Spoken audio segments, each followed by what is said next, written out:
नील नगर नाम का एक गांव था। उस गांव में एक सुंदर समुद्र, उस समुद्र पर जाने के रास्ते पर एक जंगल भी पड़ता था, जिस जंगल में कई लकड़हारे आकर लकड़ियां काटते थे और गांव में रहने वाले मछुआरे समुद्र में मछली पकड़ने जाते थे। ऐसे ही एक दिन रमेश और कपिल अपने कंधे पर जाल पकड़कर समुद्र पर जा रहे थे। अरे रमेश भैया, आजकल समंदर में मछलियाँ कम हो गई हैं, ज्यादा जाल में मछलियाँ फंसती ही नहीं हैं। हाँ, तुम सही कह रहे हो कपिल, समझ नहीं आ रहा है कि क्या होगा। लगता है कि मौसम बदल रहा है, इसीलिए ऐसा हो रहा हो। मैं तो विचार कर रहा हूँ कि अगर अभी मछलियाँ जाल में नहीं फंसी तो मैं आज रात को भी जाकर जाल फेंकूंगा समंदर में। रात में भी जाओगे? पर रात को मछलियाँ मिलेंगी? वो तो पता नहीं, पर कोशिश तो करनी ही पड़ेगी।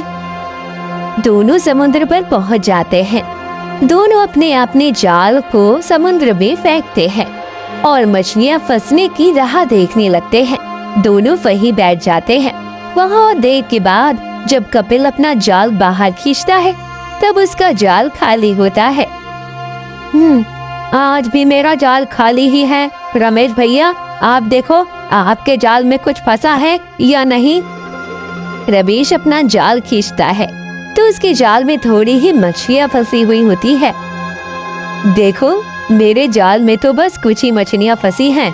पता नहीं इतनी सी मछलियाँ बेचकर मैं क्या कमाऊंगा। लगता है कि मुझे आज रात को आना ही पड़ेगा फिर से मछलियाँ पकड़ने के लिए। दोनों मायूस होकर चले जाते हैं।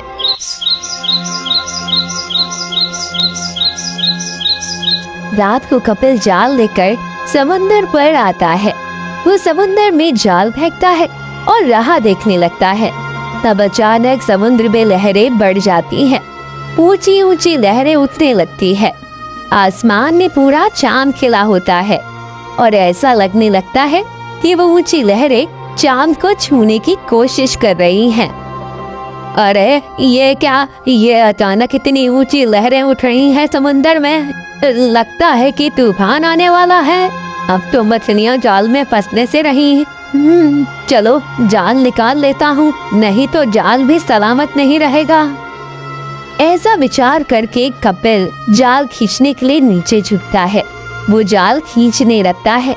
तभी अचानक समुद्र के पानी के अंदर से एक बहुत बड़ा सोने जैसा चमकने वाला एक महल बाहर आता है।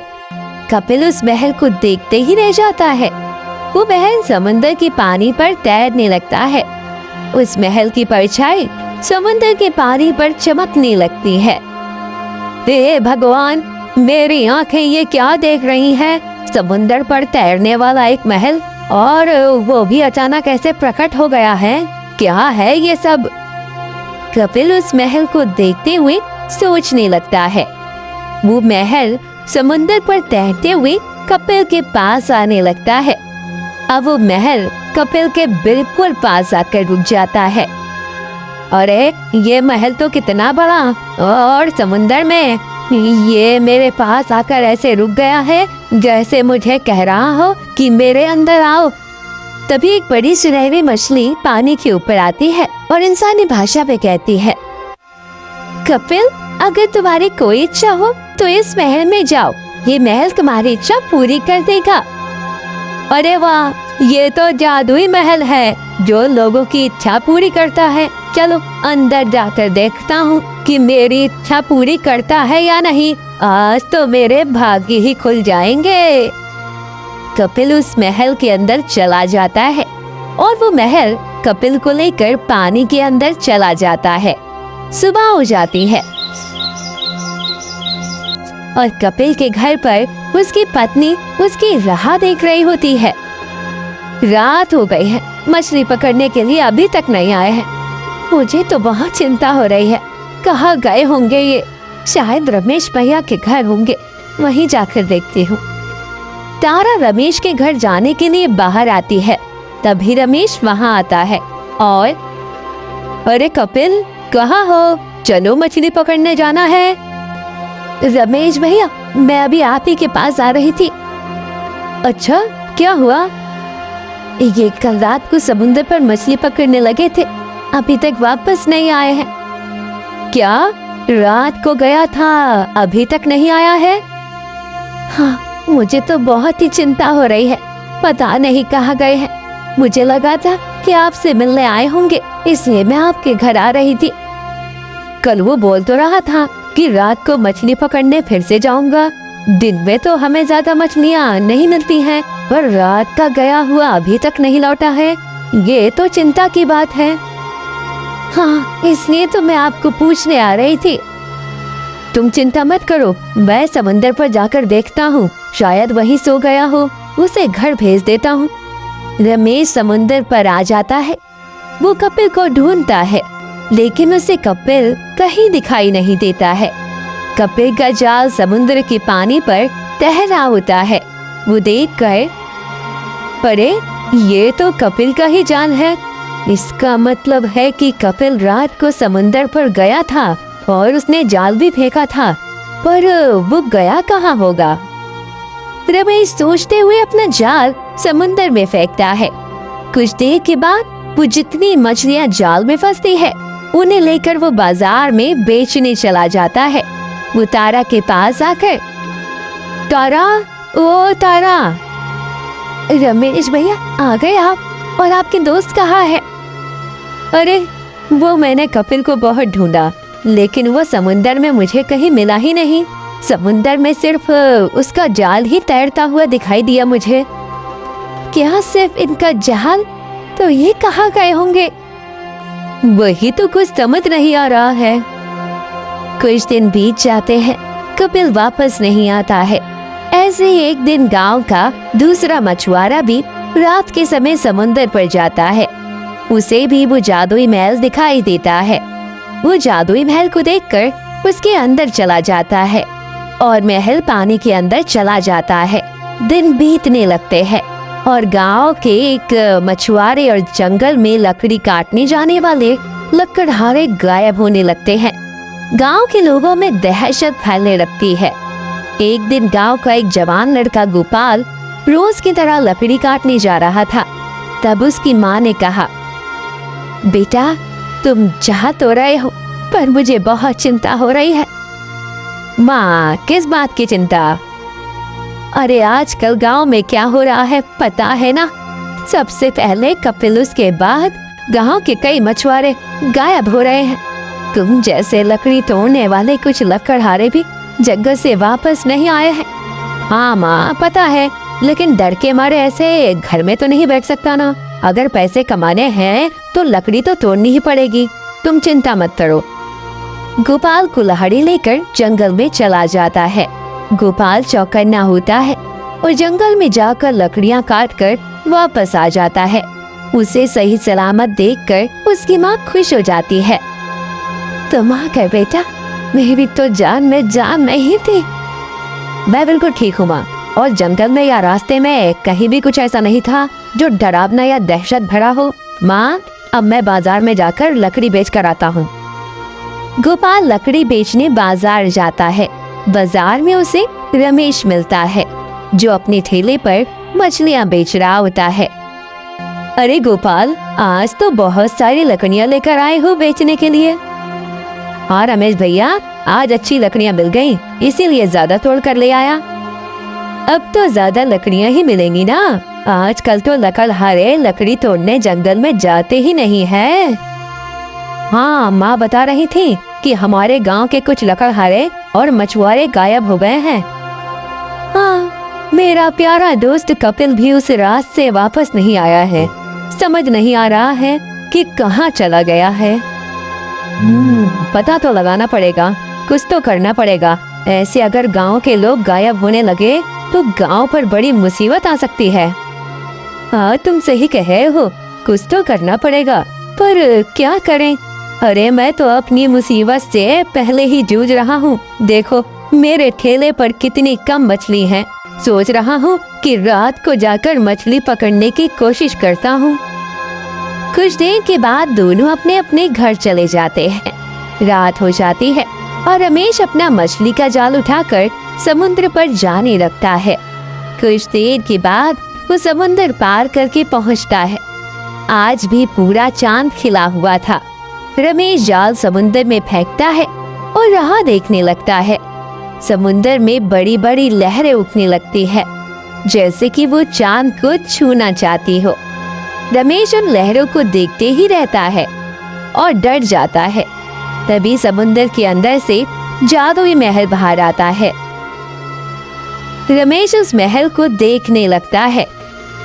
अरे वाह, कितना सुंदर महल है, पूरे सोने का बना हुआ महल। अरे इस महल का एक टुकड़ा भी अगर मुझे मिल जाए तो मेरी जिंदगी पूरी संवर जाएगी।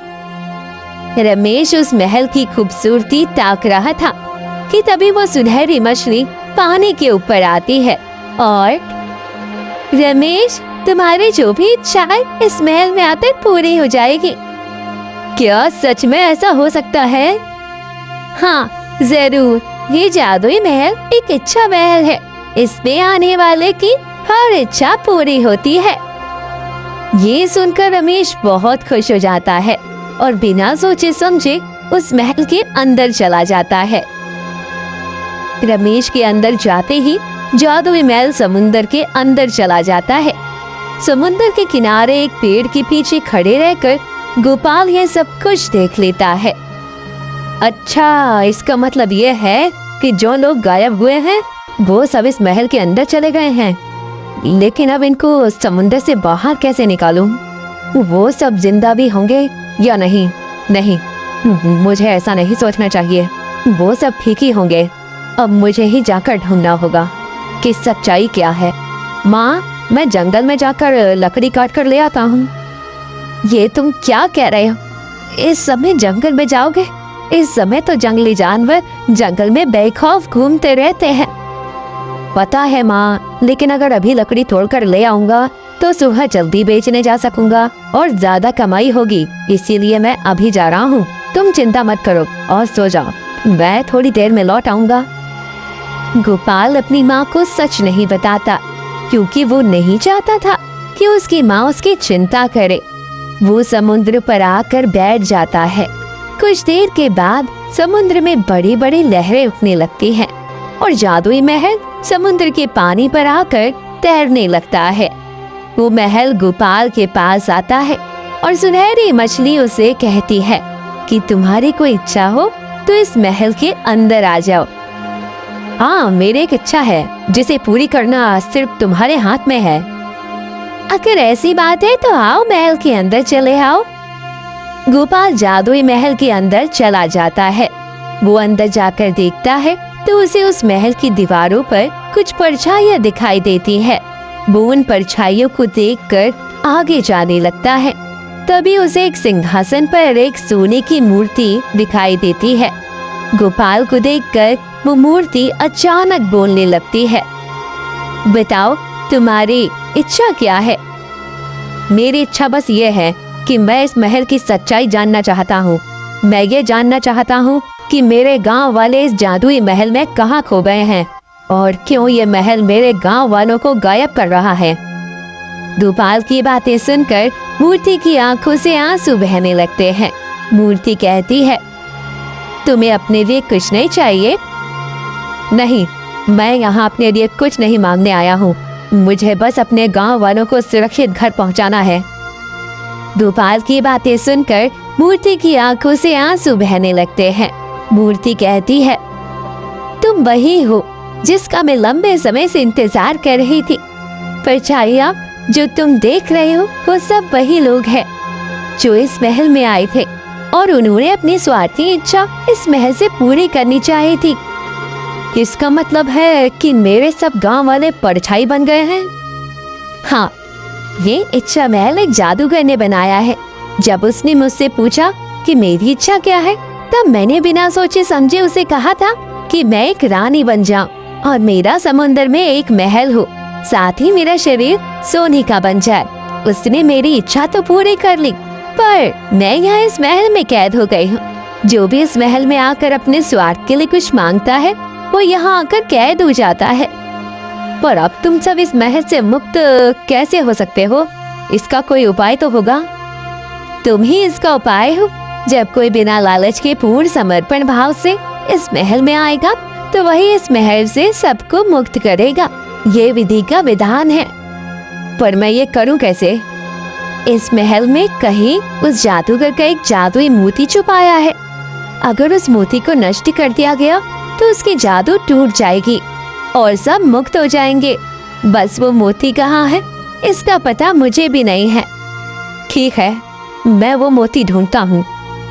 गोपाल पूरे महल में वो मोती ढूंढने लगता है। पूरे महल में वो कोई मोती उसको नजर नहीं आता है। उसे समझ नहीं आता है कि अब वो क्या करे, कहाँ उस मोती को ढूंढे। तभी मूर्ति कहती है, तुम्हें जो भी करना है वो जल्दी करना पड़ेगा। एक बार अगर ये महल पानी के नीचे चला गया तो फिर तुम भी इस महल में फंस जाओगे और फिर हमें किसी और के आने का इंतजार करना पड़ेगा। ये सुनकर गोपाल ने सब दीवारों को एक बार देखा और उन पर दिखने वाली परछाइयों को देखने लगा। फिर उसने ऊपर देखकर हाथ जोड़े और कहा, हे भगवान, मेरी मदद करो। मैं यहाँ अपने भाइयों को ढूंढने आया हूँ। मुझे शक्ति दो भगवान। गोपाल भगवान से प्रार्थना करते हुए ऊपर देखता है। तब उसे महल की छत पर लटका हुआ एक झूमर दिखाई देता है जिसके बीचों बीच एक मोती चमक रहा था। गोपाल समझ जाता है कि ये वही मोती हो सकता है। अब बस कुछ देर और, एक बार मोती मेरे हाथ आ जाए। गोपाल उस झूमर से उस मोती को निकाल लेता है और नीचे आकर उस मोती को अपने पैरों से कुचल देता है। गोपाल के पैरों के नीचे उस मोती के टुकड़े हो जाते हैं और अचानक चारों तरफ किरणें फैल जाती हैं। उन किरणों के साथ ही वो महल भी नष्ट हो जाता है और गोपाल के साथ सब गांव वाले समुद्र के किनारे पहुंच जाते हैं। कपिल, रमेश और बाकी सब गांव वाले सब समुद्र के किनारे पर सुरक्षित पाकर खुश हो जाते हैं और गोपाल को गले से लगा लेते हैं। वहीं एक औरत भी खड़ी होती है। उसे देखकर, आप कौन है बहन जी? मैं माला हूँ। मैं वही हूँ जो उस जादू इच्छा महल में सोने की मूर्ति बनी हुई थी। भैया, आपका बहुत बहुत धन्यवाद। आज आपकी वजह से ही मैं और बाकी सभी उस महल से मुक्त हो सके हैं। हाँ, ये सच कह रही है गोपाल। हम सब तो उस महल में अपनी स्वार्थी इच्छा को लेकर लालच में गए थे, लेकिन तुमने हम सबको बाहर निकालने की इच्छा की, इसीलिए हम सब अपने परिवार के पास वापस जा सकते हैं। नहीं तो पता नहीं हम कब तक वहाँ फंसे रहते। तुम्हारे इस उपकार को हम कैसे चुकाएंगे?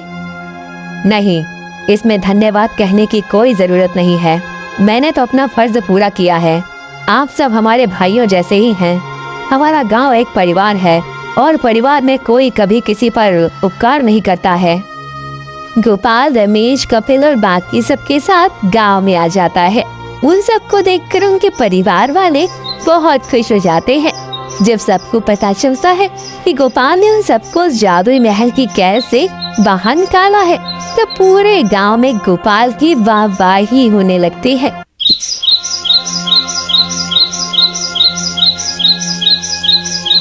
एक गांव में श्यामलाल नाम का एक गरीब मछुआरा रहता था। वो कितनी भी मेहनत कर ले लेकिन कभी भी उसके जाल में इतनी मछलियां नहीं फंसती थी जिससे वो अपने परिवार का पेट पाल सके। उसका एक छोटा सा बेटा था जो अंधा था। उसे देखकर श्यामलाल को अपने भाग्य पर और भी ज्यादा दुख होता था। एक दिन श्यामलाल और उसकी पत्नी तारा बातें कर रहे थे। ऐसे में कितने दिन चलेगा? कब तक हम ऐसे आधे पेट रहेंगे? हमारा तो फिर भी ठीक है जी, पर हमारा राजू, उसे तो पेट भर खाना मिलना चाहिए ना। एक तो वो अंधा है बेचारा, ये दुनिया देख भी नहीं सकता, तो क्या हम उसे अच्छा खाना भी नहीं खिला सकते? मैं भी उसी परेशानी में हूँ तारा। मैं भी चाहता हूँ कि बहुत सारे पैसे कमाऊं, राजू को और तुम्हें हर वो खुशी दूं जिसके तुम दोनों हकदार हो। पर क्या करूं, मेरे भाग्य की तरह लगता है समुद्र की मछलियां भी मुझसे रूठ गई हैं। जितनी मर्जी कोशिश कर लूं, लेकिन मछलियां मेरे जाल में फंसती ही नहीं है। तो आप कोई और काम ढूंढ लीजिए। कब तक कैसे गुजारा करेंगे? राजू के लिए तो आपको ज्यादा कमाना ही पड़ेगा। आजकल मेरी तबीयत भी ठीक नहीं रहती। ऐसे में अगर पैसे नहीं मिलेंगे तो क्या होगा? आपको याद है ना, जब हमने राजू की आंखों के बारे में वैद्य जी से पूछा था, तब उन्होंने बताया था कि राजू की आंखें ठीक हो सकती है, पर उसके लिए दुर्लभ औषधि लानी पड़ेगी जो बहुत महंगी आती है। हाँ हाँ तारा, मुझे सब याद है, और उसी के प्रबंध के लिए मैं अभी मुखिया जी के पास जा रहा हूँ। देखते हैं, अगर उन्होंने या मेरे किसी दोस्त ने थोड़ी मदद कर दी तो राजू की दवाई का खर्च तो मैं उठा ही लूंगा।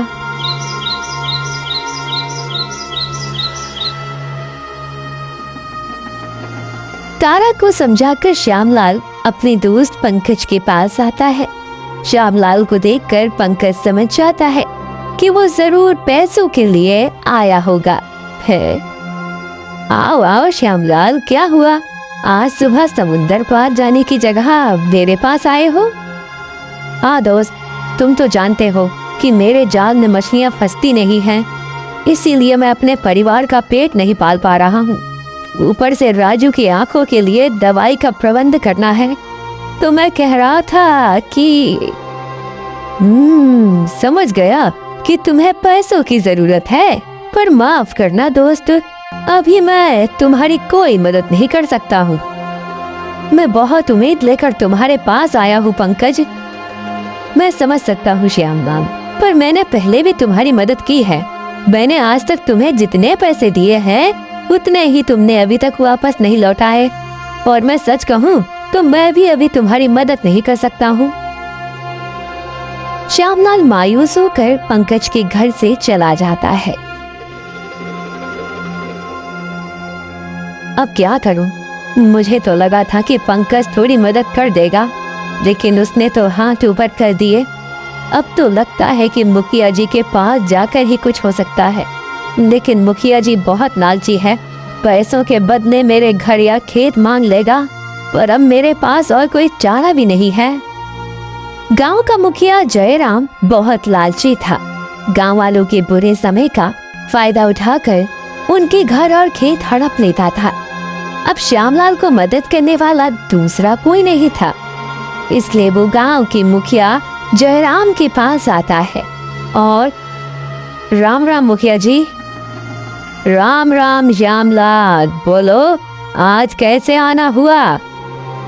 वो मुखिया जी, मुझे कुछ पैसों की जरूरत थी, अगर आप कुछ मदद कर दें तो बड़ी मेहरबानी हो जाएगी। हाँ हाँ, अरे मैं तो यहाँ सबकी मदद करने के लिए ही बैठा हूँ। बताओ कितने पैसे चाहिए तुम्हें? आपने सही पहचाना मुखिया जी। हाँ, तुम्हें जितने पैसे चाहिए मैं तुम्हें उतने दे दूंगा, बस उसके बदले मुझे तुम्हारा खेत दे दो। क्या? मेरा खेत? लेकिन मुखिया जी, मैं आपको थोड़े थोड़े पैसे देकर सारा उधार चुका दूंगा, उसके लिए खेत की क्या जरूरत है? अरे श्यामलाल, पूरा गांव ये जानता है कि तुम्हारे जाल में मछलियां नहीं फंसती।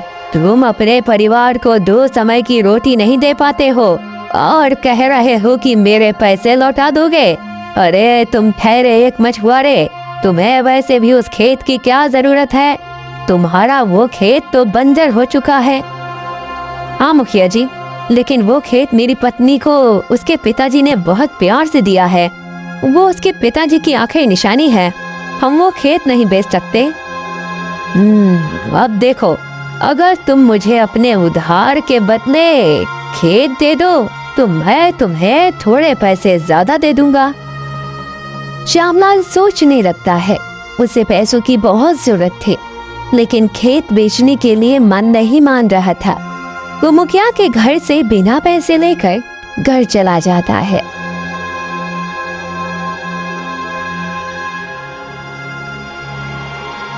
वो देखता है कि उसका बेटा राजू अपनी लाठी के सहारे चलने की कोशिश कर रहा है। उसे राजू को ऐसे लड़खड़ाता हुआ देखकर बहुत दुख होता है। वो जाल उठाकर समुद्र पर जाता है।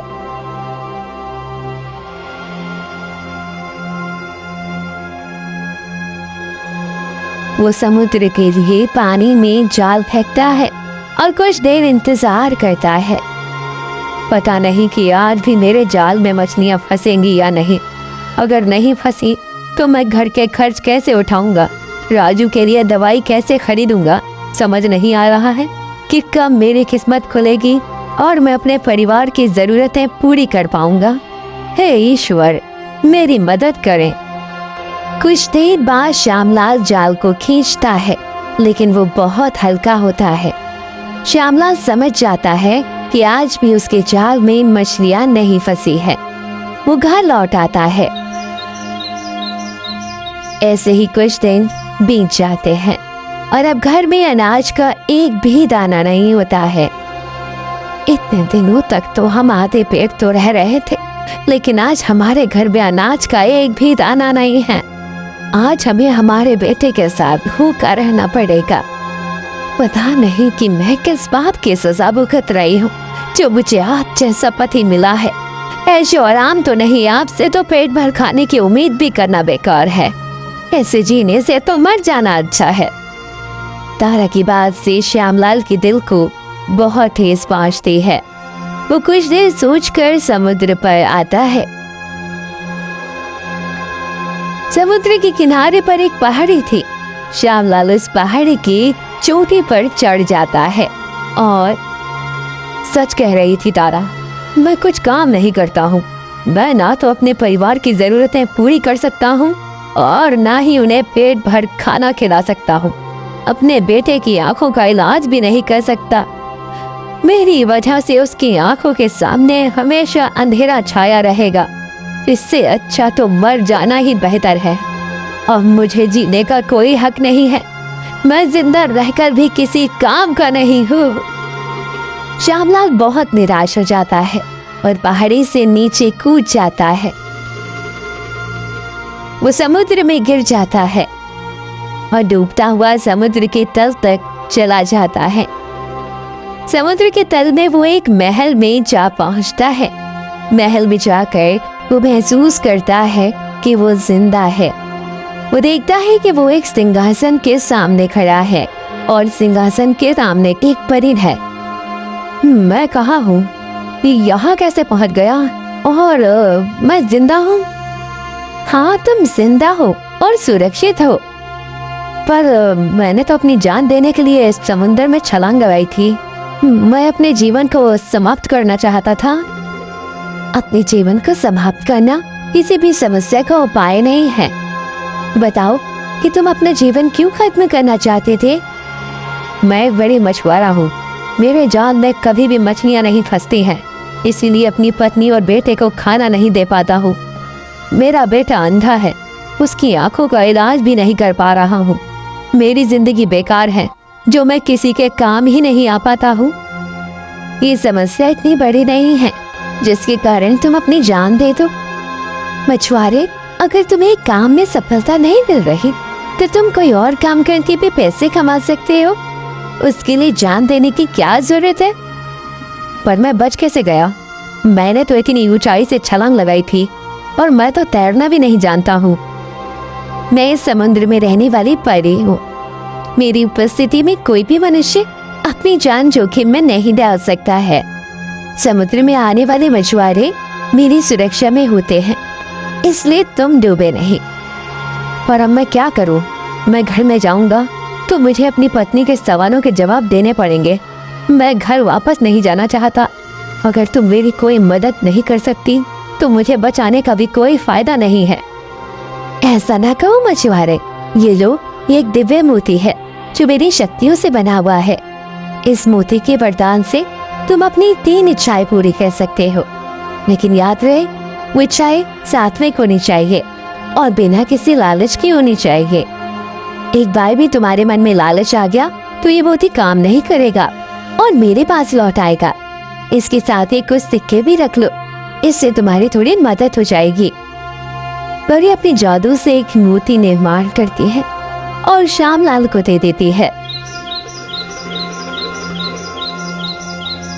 श्यामलाल वो मोती लेकर अपने घर आ जाता है। परी ने उसे जो सिक्के दिए थे उससे वो घर की जरूरत का सामान लेकर आता है। ये क्या सामान के साथ आप ये मोती कहाँ से लेकर आए हैं? ये कोई साधारण मोती नहीं है तारा, ये हमारी इच्छा पूरी करने वाला दिव्य मोती है। श्यामलाल तारा को पूरी कहानी बताता है।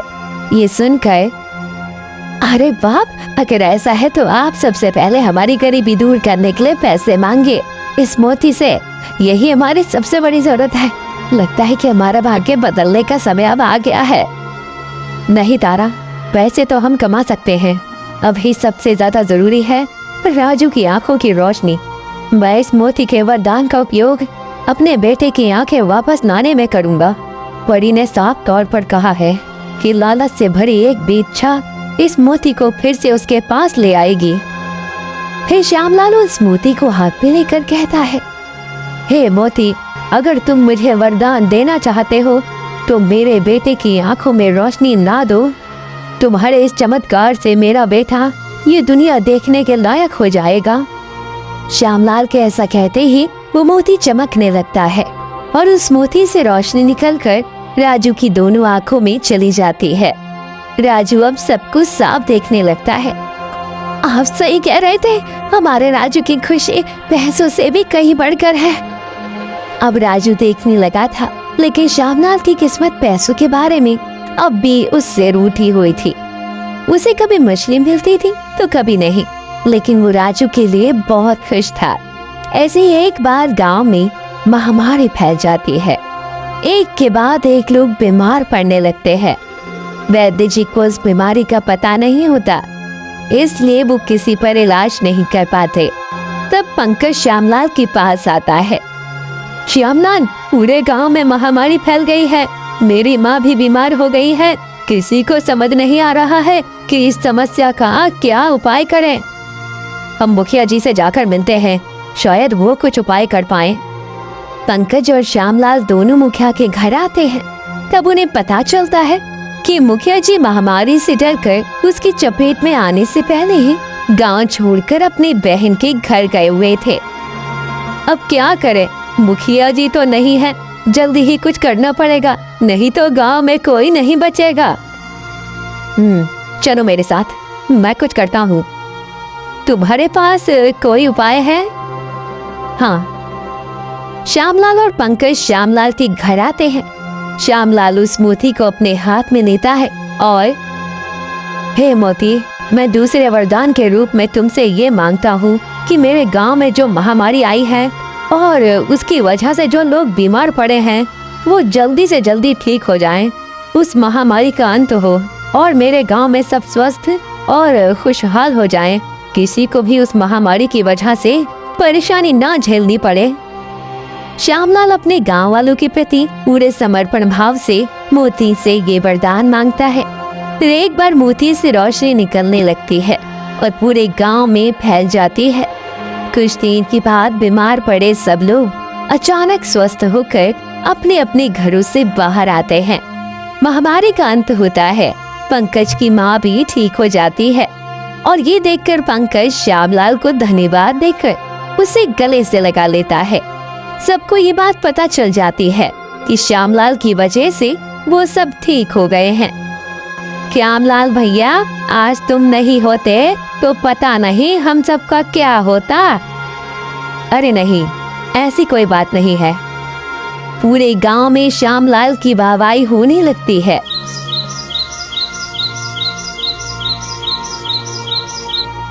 एक दिन गांव का मुखिया गांव में वापस आ जाता है और उसे श्यामलाल के उस दिव्य मोती के बारे में पता चल जाता है। पहले से ही लालची फितरत के मुखिया के दिल में उस मोती के लिए लालच भर जाता है और वो श्यामलाल के पास आता है। श्यामलाल, उस दिन तुम मेरे पास पैसे मांगने आए थे ना, और मैंने तुम्हारा खेत तुमसे मांगा था। चलो, अब मैं तुम्हें 2 गुने पैसे दे देता हूँ और उसके बदले मुझे एक खेत भी नहीं चाहिए। मुखिया जी, आपका विचार अचानक कैसे बदल गया? मैंने सोचा कि तुमने गांव वालों की कैसे मदद की है और तुम कितने अच्छे हो, इसीलिए मैंने सोचा कि तुम्हारी भी थोड़ी मदद कर दूं। बस मेरी भी एक मदद कर दो। मैं भला आपकी क्या मदद कर सकता हूँ मुखिया जी? इस वक्त तुम ही हो जो मेरी मदद कर सकते हो। मैं तुम्हें चाहे जितने पैसे दे दूंगा, मुझे बस तुम्हारा वो जादुई मोती दे दो। श्यामलाल समझ जाता है कि मुखिया के मन में लालच भर गया है। क्या? नहीं, मैं वो मोती आपको नहीं दे सकता हूँ मुखिया जी। नहीं दे सकते? पर क्यों? अब तो तुम्हारे बेटे की आंखें भी ठीक हो गई हैं। मैं तुम्हें मुंह मांगे पैसे दे रहा हूँ, तो फिर तुम्हें उस मोती की क्या जरूरत है? नहीं मुखिया जी, मैं आपको वो मोती नहीं दे सकता। आप मुझे उसके कारण मत बताइए। अब आप जा सकते हैं, मुझे आपके पैसे नहीं चाहिए। मुखिया श्यामलाल को गुस्से से देखते हुए चला जाता है। 2-3 दिनों के बाद श्यामलाल गांव से बाहर गया हुआ होता है। जब वो लौटता है तब, श्यामलाल भैया गजब हो गया, उस मुखिया ने राजू और तारा भाभी को उठा लिया है। अरे ये क्या कह रहे हो तुम? हाँ श्यामलाल, तुम गांव से बाहर थे तब मुखिया के आदमी आए और राजू और तारा भाभी के हाथ पैर बांधकर उन्हें अपने साथ कहीं ले गए। वो तो हथियार के साथ में थे। जब हम उन्हें रोकने गए तब उन्होंने हम पर भी हमला कर दिया। जरूर उस मुखिया ने दिव्य मोती के लिए ये सब किया है। मैंने उसे मोती देने से मना किया था, पर अब क्या करोगे तुम? मैं अब उस मोती की मदद से ही राजू और तारा को वापस ले आऊंगा और फिर वो मोती परी को लौटा दूंगा। वो मोती मुखिया जैसे लालची के लिए नहीं है, उसे लौटाना ही सही रहेगा। श्यामलाल मोती से प्रार्थना करता है और मोती से रोशनी निकलने लगती है। कुछ ही देर में राजू और तारा श्यामलाल के सामने प्रकट हो जाते हैं। फिर श्यामलाल वो मोती लेकर परी के पास आता है और उसे वो मोती लौटा देता है। परी, मैंने अपने 3 वरदानों का उपयोग कर लिया है। ये मोती किसी लालची के हाथ ना लगे, इसीलिए मैं इसे तुम्हें लौटाने आया हूँ। तुमने इस मोती का उपयोग अपने लालच के लिए नहीं किया और गांव के भलाई के लिए किया, इसलिए मैं तुमसे प्रसन्न हूँ। अब मैं तुम्हें एक वरदान देती हूँ। ऐसा कहकर परी अपने जादू से एक बक्सा प्रकट करती है और श्यामलाल को दे देती है। इसमें बहुत सारा धन और एक जादुई जाल है। तुम जब भी ये जाल समुद्र में फेंकोगे, वो हमेशा मछली से भरा हुआ होगा। तुम इस धन का उपयोग अपने साथ साथ अपने गांव के लिए भी करना, जिससे तुम्हारे गांव वाले भी बेहतर जीवन जी सके। हाँ परी, मैं तुम्हारी बात याद रखूंगा और इस धन के 1 रुपए का भी लालच नहीं करूंगा। श्यामलाल वो बक्सा लेकर घर आता है। अब श्यामलाल का भाग्य बदल